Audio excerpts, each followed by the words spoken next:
नमस्कार, मैं फिजा। स्वागत है आप सभी का 4 PM न्यूज में। दोस्तों, आजकल नेताओं को अपनी गलतियां छुपाने और देश में नफरत फैलाने के लिए भाषण की नहीं बल्कि बस एक 3 घंटे की फिल्म की जरूरत होती है। ऐसी कई फिल्में आई है पिछले कुछ सालों में जिसके बाद देश में नफरत फैली है। किसी एक पार्टी या समुदाय के खिलाफ लोगों ने गलत इमेज क्रिएट की है, जैसे Kashmir files, the Kerala story और अभी नई बड़ी फेमस हो रही है धुरंधर, जिसके बाद विपक्ष ने मोदी सरकार पर खूब हमला बोला था। और सिर्फ विपक्ष ही नहीं बल्कि आम जनता भी समझ चुकी थी कि आदित्य धर की 3 घंटे 34 मिनट की ये फिल्म सिर्फ मोदी सरकार की तारीफ में बनाई गई है। लेकिन दोस्तों, अब तक ऐसे बहुत से लोग थे जिनको इस बात पर यकीन नहीं हो रहा था कि ये मूवी किसी सरकार के फेवर में बनाई गई है, और जिन लोगों को इस बात पर यकीन नहीं हो रहा था वो अब कर लें, क्योंकि ऐसा मैं नहीं कह रही बल्कि ऐसा खुद हमारे प्रधानमंत्री नरेंद्र मोदी जी कह रहे हैं। दरअसल दोस्तों, हाल ही में मोदी जी ने अपने एक भाषण में ये बात कही है कि जब भी कोई ऐसी फिल्म आती है तो कांग्रेस उसे झूठा बताने लगती है। इसका मतलब क्या हुआ कि ये जो फिल्में हैं बिल्कुल सही है। मोदी जी के हिसाब से ये कश्मीर फाइल्स हो गई, द केरल स्टोरी हो गई, धुरंधर हो गई, ये फिल्में बिल्कुल सच दिखाती है और वही दिखाती है जो जनता देखना चाहती है। और इसकी पूरी जिम्मेदारी हमारे मोदी जी ने ले रखी है कि वो जनता को दुनिया भर की सारी सच्चाई से रूबरू करा दें। झूठ बोलने में माहिर है। केरलम फाइल्स आई फिल्म तो भी बोलने लगे सब झूठ है। कश्मीर फाइल आई तो बोलने लगे झूठ है। धुरंधर फिल्म आई तो बोलने लगे झूठ है। कुछ भी करो बता देना, झूठ फैला देना। इन दिनों एफसीआरए को लेकर के भी ऐसा ही झूठ फैलाया जा रहा है। यूसीसी के लिए ऐसा ही झूठ फैलाया जा रहा है। गोवा में यूसीसी है, दशकों से है, लेकिन झूठ फैलाना, एफसीआरए के लिए झूठ फैलाना, सीए के लिए झूठ फैलाना, धुरंधर जैसी फिल्म के लिए झूठ फैलाना, केरलम फिल्म के लिए झूठ फैलाना, कश्मीर फाइल फिल्म के लिए झूठ फैलाना, ये झूठ फैलाने का कारोबार लेके बैठे हुए हैं।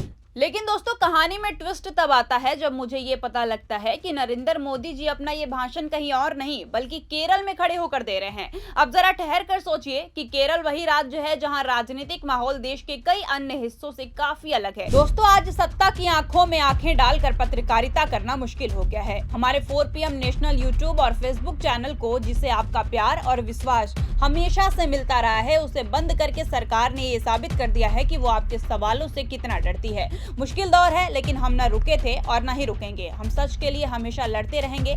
ऐसे में 4 PM यूपी को ज्यादा से ज्यादा ज्वाइन करें और स्वतंत्र पत्रकारिता को जिंदा रखने के लिए जितना हो सके उतना हमारा आर्थिक सहयोग करें। आपके सहयोग से ये जंग हम जीत कर रहेंगे।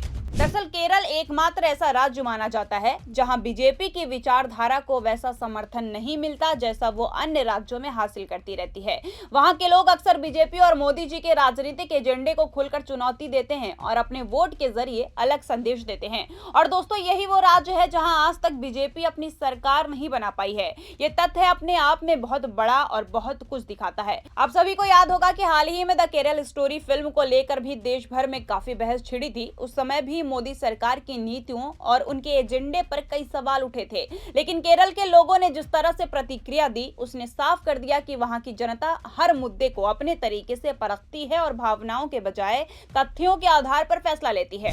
अब यहाँ सोचने वाली बात यह है कि देश का प्रधानमंत्री चुनावी मंच से वोट पाने के लिए फिल्मों जैसे मुद्दों पर बात कर रहा है, जबकि देश के असली और जमीनी मुद्दों पर चर्चा कहीं पीछे छूटती नजर आ रही है। आज भी आम जनता महंगाई, बेरोजगारी, गैस सिलेंडर की बढ़ती कीमतों और रोजमर्रा की परेशानियों से जूझ रही है। लेकिन मैंने अब तक शायद ही किसी रैली में मोदी जी को यह कहते हुए सुना हो कि भाइयों और बहनों परेशान मत होइए, हम सिलेंडर की किल्लत नहीं होने देंगे, या हम देश को किसी भी आर्थिक या सामाजिक संकट से बचाने के लिए ठोस कदम उठा रहे हैं। इसके बजाय बार बार वही मुद्दे उछाले जाते हैं जो लोगों को भावनात्मक रूप से प्रभावित करे। ऐसा लगता है कि नफरत और ध्रुवीकरण की राजनीति के जरिए वोट हासिल करने की कोशिश की जा रही है, जबकि हकीकत यह है कि अगर चाहें तो मोदी जी के पास ऐसे हजारों मुद्दे हैं जिन पर वो खुलकर बात कर सकते हैं, जैसे रोजगार के अवसर, किसानों की स्थिति, शिक्षा और स्वास्थ्य व्यवस्था या देश की आर्थिक दिशा। दोस्तों, जनता अब पहले से ज्यादा जागरूक हो चुकी है। लोग सिर्फ भाषण भाषण नहीं बल्कि ठोस काम और जवाब चाहते हैं। अब सवाल यह है कि क्या आने वाले समय में देश की राजनीति असली मुद्दों पर केंद्रित होगी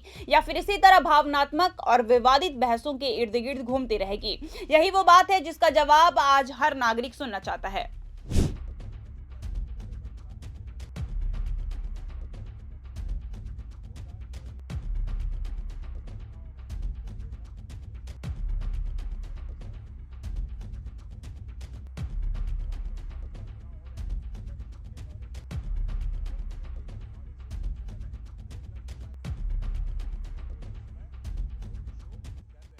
दोस्तों, एक आसान सा सवाल है कि नरेंद्र मोदी जी अपनी रैलियों में जो इतना खर्चे करते हैं वो पैसा कहां से आता है? क्या हमने कभी इस बारे में सही से सोचा है?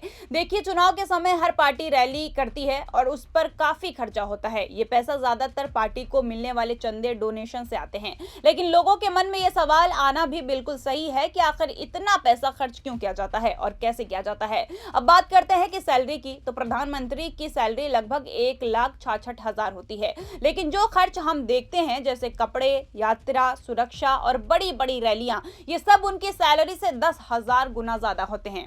आपने 2015 वाला वो किस्सा भी सुना होगा जब मोदी जी का एक सूट करीब 4 करोड़ 31 लाख रुपए में बेचा गया था और नीलाम किया गया था। जरा सोचिए कि देश कहां जा रहा है। वो दिन दूर नहीं है जब देश में सब गरीब रह जाएंगे सिवाय मोदी जी और उनकी पार्टी के नेताओं के। फिलहाल के लिए इस खबर में बस इतना ही। इस पूरे मामले को लेकर आप क्या सोचते हैं, इस पर आपकी क्या राय है, हमें कमेंट में जरूर बताइए। अगर वीडियो पसंद आई हो तो लाइक और शेयर जरूर करें और अगर आपने अभी तक हमारे चैनल को सब्सक्राइब नहीं किया हो तो कर लीजिए और जुड़े रहिए 4PM न्यूज नेटवर्क के साथ। धन्यवाद।